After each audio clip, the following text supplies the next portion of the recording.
Here we go! The episode begins with Bastard King walking out beyond the wall after that huge battle in episode 9. I'm pretty sure he wants to go out and kill Mance Rayder. He makes his way into the woods and instantly is surrounded by wildlings. Old Snape from season 3 walks out of a tent and wait, is Old Snape Mance Rayder? Has Old Snape been Mance Rayder this whole time? They walk into the tent and Old Snape tells Bastard King that he's upset that he fought for the Night's Watch. Bastard King tells Old Snape that Savage Lady is dead and they drink in her honor. For two guys whose armies just had a big fight with each other, these two are being pretty friendly. Old Snape tells Bastard King that they're not fighting the Night's Watch to conquer anything, but that they need to get beyond the wall to escape the huge dead army. Old Snape says that if Bastard King lets the wildlings through to safety on the other side of the wall, then they'll stop fighting. Then Bastard King glances at a knife and everyone in the room tenses up. Old Snape is like, "Oh, you want to kill me, don't you?" And then they hear someone outside yell that riders are coming. We cut outside and there's a huge army heading towards the woods from both sides. These guys on horses just obliterate a bunch of wildlings, and then we see Son of Fire and Bastard King's bodyguard. I'm pretty sure in season 5, Son of Fire talks about how he tried to burn Old Snape alive, and Bastard King puts him out of his misery by shooting him in the heart. So that's probably what's about to happen here. Son of Fire tells Old Snape to kneel for him, and Old Snape is like, "No, I'm good." Son of Fire tells his men to round up all the wildlings, and then Bastard King tells Son of Fire that he's Papa Stark's son. Son of Fire has a lot of respect for Papa Stark, and so does literally everybody else in this show. It's impossible not to love that guy. Papa Stark is like Mr. Rogers. We cut to Old Kinky Chains and Short-Haired Queen's assistant looking at a weird infection on Shaq's arm. They say that he's been poisoned, so Dreamy Guy must have coated his spear in poison when he fought Shaq in episode 8. Old Kinky Chains thinks that Shaq is beyond repair and that they should let him die, but Short-Haired Queen's assistant thinks he can save him. He grabs a bunch of tools and tells Short-Haired Queen that if he's able to save Shaq, the process might change him, which we all know means he's gonna get gray skin and crazy red eyes. We cut to Short-Haired Queen trying to convince Daddy Lannister not to make her marry curly-haired dude. Daddy Lannister tells her that she has to marry him so they can get some of that sweet calm woman family land and money. Although if Justin Bieber is already marrying Margarine, why does Short-Haired Queen also have to marry her brother curly-haired dude? You'd think one marriage between the families would be enough. Short-Haired Queen really doesn't want to leave Justin Bieber alone with Margarine and Daddy Lannister. She thinks they'll fight to control him and she doesn't want anybody else to control him. She wants to control him. Daddy Lannister stands firm and says that she has to marry curly-haired dude. So Short-Haired Queen threatens to tell everybody the truth. Daddy Lannister is like, "What truth are you talking about?" And then she says she's going to tell everybody that her and Handsome Man in Armor are banging. They're incest lovers. They're sex siblings. They're brother-sister booty kissers. We cut to Handsome Man in Armor looking at a book. There's no way somebody this attractive can read, so my guess is that he's just looking at the pictures. Handsome Man in Armor is mad at Short-Haired Queen for getting Peter Dinklage sentenced to death. She wants him to pick a side, and then she kisses him straight on the mouth. Then she tells him that she told Daddy Lannister about their love affair, and then kisses him some more. Telling the truth to her dad is really making her horny as all heck. We cut to Legolas Queen talking to this guy that looks like a bald Santa Claus. Wait, is Santa Claus bald? He's always wearing that hat, so it's like impossible to know, but he's not bald, right? This guy used to be a slave before Legolas Queen freed everyone, and now he feels like he doesn't have a purpose anymore. He was a teacher for his master's children, and now he's just a skinny Santa Claus lookalike. He asked Legolas Queen if he can sell himself back to his old master and be a slave again. And she's like, "Well, you're free now, so I guess you could sell yourself back into slavery." And he's like, "Ho ho ho, thank you." And he gets on his sled and he flies away. Then this other guy walks in holding a little bundle. He starts crying and says that a dragon burned his daughter to death. Oh my gosh. And Legolas Queen says that she has no idea where the dragon is. That's bad dragon parenting. Legolas Queen puts her other two dragons in the catacombs, which I guess is where they bust out of in season 6. Legolas Queen cries as she puts chains on her dragons and then walks away. The dragons are like, "Wait, no, please don't leave us." And Legolas Queen closes the catacombs on them. I know dragons are fake and they're not real and this is a TV show, but I feel really bad for those two dragons.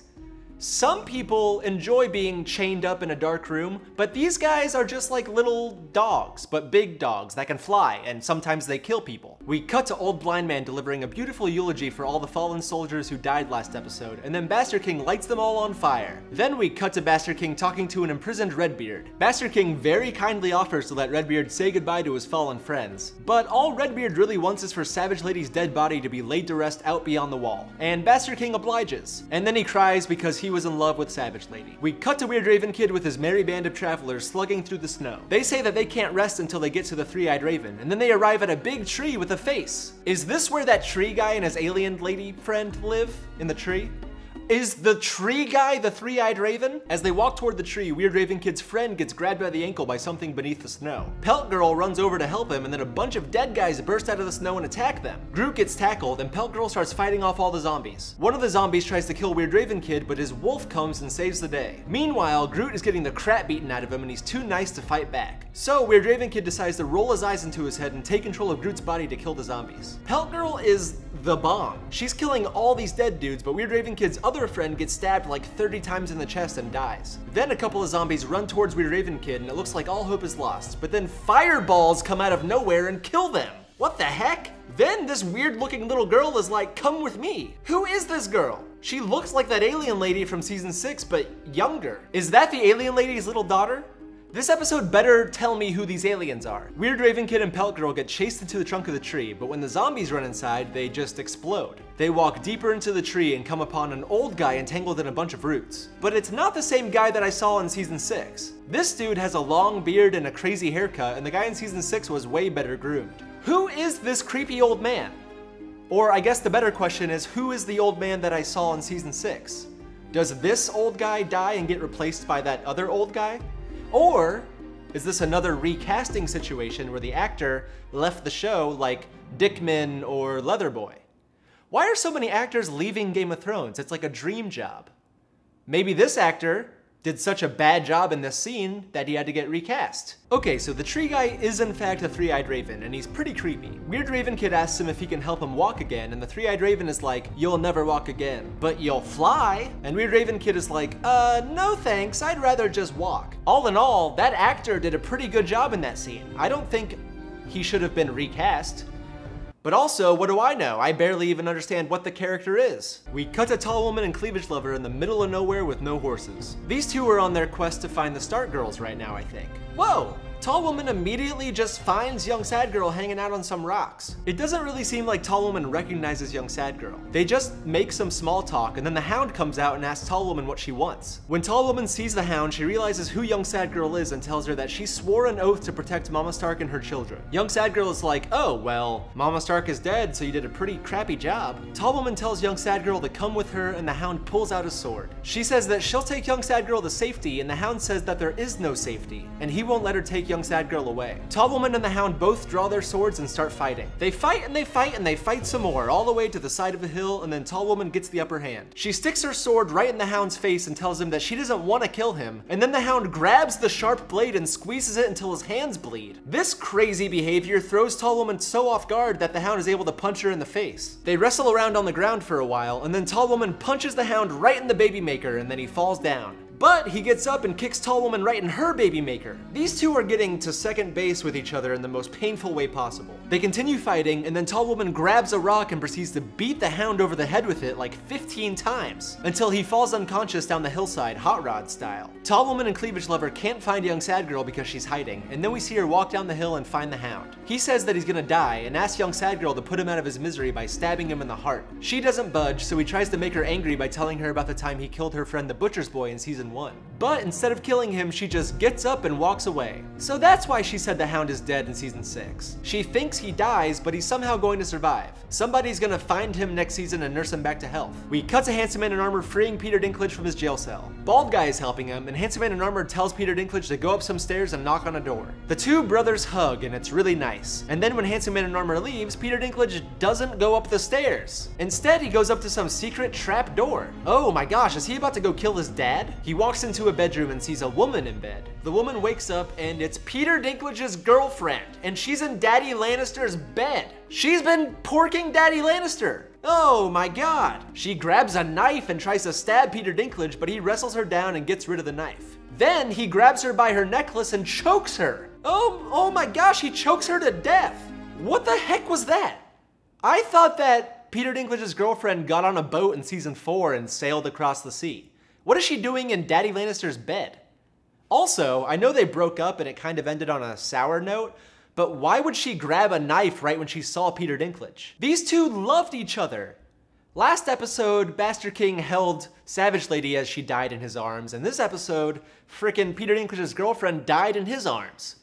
This is like a freaking Shakespeare play. Then Peter Dinklage looks up and sees a crossbow, which is the weapon he uses to kill Daddy Lannister. And if he didn't want to kill him before, he definitely does now. He walks into the bathroom and finds Daddy Lannister pooping. At least it'll be an easy cleanup when his bowels release when he dies. Daddy Lannister tells Peter Dinklage that he was never going to let anybody execute him, which is a total lie. Peter Dinklage tells Daddy Lannister that he killed his girlfriend, and Daddy Lannister just calls her a whore. Peter Dinklage tells him not to call her that, and then he does it again, and Peter Dinklage shoots him in the chest. He wastes no time and he reloads it and shoots him again. Then he walks away and goes to the door where Bald Guy is waiting for him. Peter Dinklage gets into a box, and that box is put on a ship. Bald Guy looks back at King's Landing and is like, you know what, maybe I'll get on this ship too. We cut to young sad girl arriving at a dock. She asks the captain if she can go on his boat, and he's like, leave me alone. But then she shows him that coin that third person guy gave her, and he decides to let her on. She rides away on the ship, and then the episode ends. Wow, that episode got pretty crazy at the end. I knew Peter Dinklage was gonna kill his dad, but I had no idea he was gonna kill his girlfriend. What was she doing there? And why would she hook up with Daddy Lannister? This is probably the last time in the whole series that I understand young sad girl's storyline at all. Once season 5 happens and she joins with third person guy, I just, like, all bets are off. I have no idea what's going on. Oh, and wait, I thought that Son of Fire was gonna try to burn Mance Rayder alive and then Bastard King was gonna save him. But I guess that must happen in season 5, episode 1. This episode was really good. Daddy Lannister died, which rocks, that guy sucks. But my favorite part was Peter Dinklage and Handsome Man in Armor having that like brotherly bond moment. I love it when siblings get along. I'll give this episode an 8 out of 10. Let's reach into these boxes and see which episode I'm gonna watch next. Season 6, episode 1. Season 2, episode 3. Season 5, episode 9. Season 3, episode 5. Season 4, episode 6. So those are your options for which episode I'm gonna watch next. There should be a poll right here, a little box. Go ahead and click on that and vote for which episode you'd like me to watch. Here's a graphic to show you which episodes I've already seen to help you make your decision. Guys, it is 100 degrees in this office. I am sweating so much. Also, the cardboard's gone. My backdrop is gone, so I am using this crazy looking wall. Also, don't look at my pit stains, because I probably have some. It's hot. Anyways, some of you have been really nice to me and have supported me on Patreon, so it's time for the shoutouts. Fair warning, I'm sweating and I'm very tired, so these might be terrible, but they always are, so whatever. Ashley Brunning. Brunning. Man, there's so many things brunning through my head right now. Like, should I go brunning tomorrow? I've been considering brunning for president. This is terrible, Ashley. I'm so sorry. Thank you so much for the support. Braden Mitchell Hamilton. Hamilton? Braden, I don't know if you're a father or if you are having kids soon, but having the last name Hamilton makes it so that you absolutely can't name your son Alexander. You can't have a little kid running around named Alexander Hamilton. That's ridiculous. That's like if I named my kid Lewis and. Lewis and Clark? I can't name my kid Lewis and. His name would be Lewis and Clark, which is a shame because I love the first name Lewis and. It's a beautiful first name. Braden, this is stupid. Thank you for the support. Alexander Guevara. Well, Alexander Guevara, I'm very happy that you decided to support me on Patreon. That one was pretty good. Thank you so much for the support, Alex. Julia Gulia. Is Gulia really your last name? Julia Gulia, you are no foolia. In fact, you are coolia because you gave me Mulia. It was close. I was almost there. Thank you so much, Julia. If you want to support me on Patreon, there's a link in the description below, and I'm going to put a button at the end of the video. Go ahead and check out my Patreon page. It is so hot in this room, I need to go home. Okay, bye!